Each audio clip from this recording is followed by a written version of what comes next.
Bienvenue dans le décryptage. Le secteur agricole est le principal moteur de l'économie du Togo puisque l'agriculture fait vivre 80% de la population. Ce secteur mérite donc d'être accompagné et pour ce faire, le gouvernement togolais pilote depuis 2011 le programme national d'investissement agricole et de sécurité alimentaire. Ce projet est sous la direction du ministère de l'Agriculture, de l'Élevage et de la Pêche.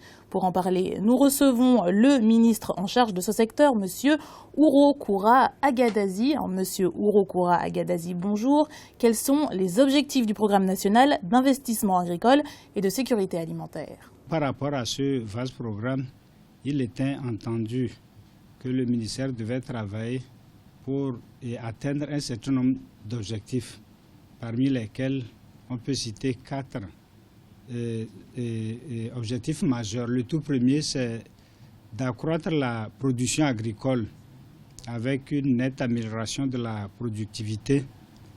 Le deuxième objectif, c'est d'améliorer les conditions de vie des producteurs agricoles sur l'ensemble du territoire par un relèvement de leurs revenus. Le troisième objectif, c'est d'assurer la sécurité alimentaire sur le plan national avec l'action que devait mener notre ministère pour assurer non seulement la disponibilité en tout temps et en tout lieu des denrées, mais aussi leur accessibilité.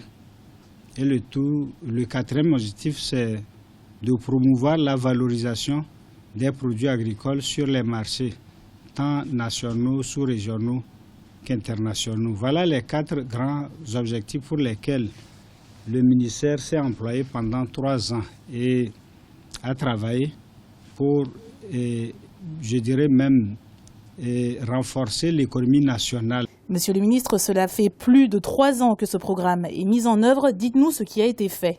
Par rapport aux actions qui ont été menées sur les 3 ans, heureusement, nous avons noté, en prenant à témoin nos partenaires techniques et financiers qui nous accompagnent dans la mise en œuvre de ce programme. Donc le ministère a réalisé, je dirais, des exploits. Il y a une nette augmentation de la production agricole. Je voudrais juste prendre l'exemple de l'année 2014-2015, donc la campagne précédente, où le Togo a encore enregistré des excédents de production, notamment dans les grandes filières, les filières stratégiques que sont les céréales, les légumineuses et puis les tubercules.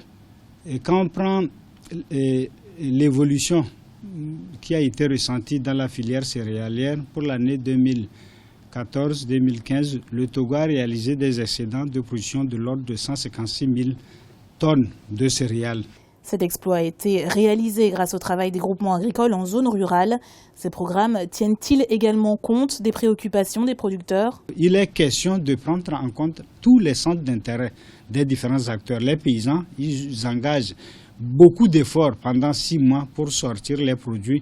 Il est du devoir du gouvernement et surtout du ministère de l'Agriculture de les accompagner depuis le labour jusqu'à la mise en marché de façon à ce qu'ils puissent amortir les charges d'exploitation, mais en même temps tirer des bénéfices pouvant leur permettre d'avoir un cadre de vie beaucoup plus décent. Ça, c'est la première mission. Donc, l'engagement des stocks de l'ANSAT doit tenir compte de cette préoccupation, du moins la préoccupation des paysans. La sécurité alimentaire au Togo doit également tenir compte de la capacité des consommateurs à se procurer les denrées alimentaires. Au mois de mai 2015, la population avait fait face à la hausse du prix des produits céréaliers sur le marché. Pour prendre en compte les préoccupations des consommateurs, l'Agence nationale pour la sécurité alimentaire au Togo a déversé ses stocks de céréales sur le marché.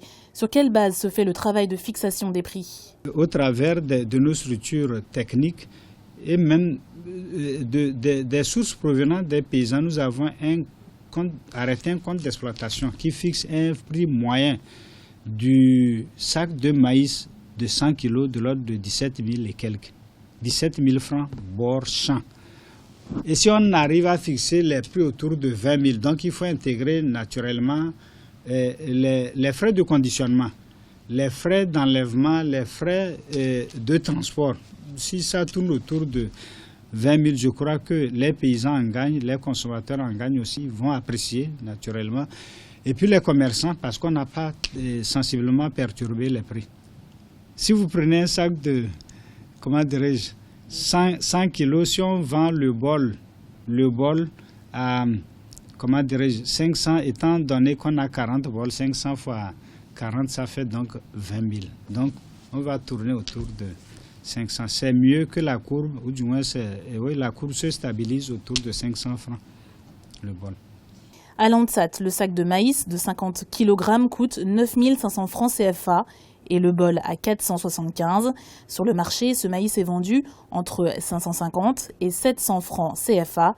Quel risque y a-t-il à revoir à la baisse le prix du maïs ? Nous sommes déjà lancés en termes de production. Nous avons renforcé la capacité de production des producteurs. Si d'aventure ils n'arrivent pas à écouler les 156 000 tonnes d'excédent, tenez-vous bien, ils vont réduire les superficies et cela va impacter l'élan qui a été amorcé pour le secteur agricole.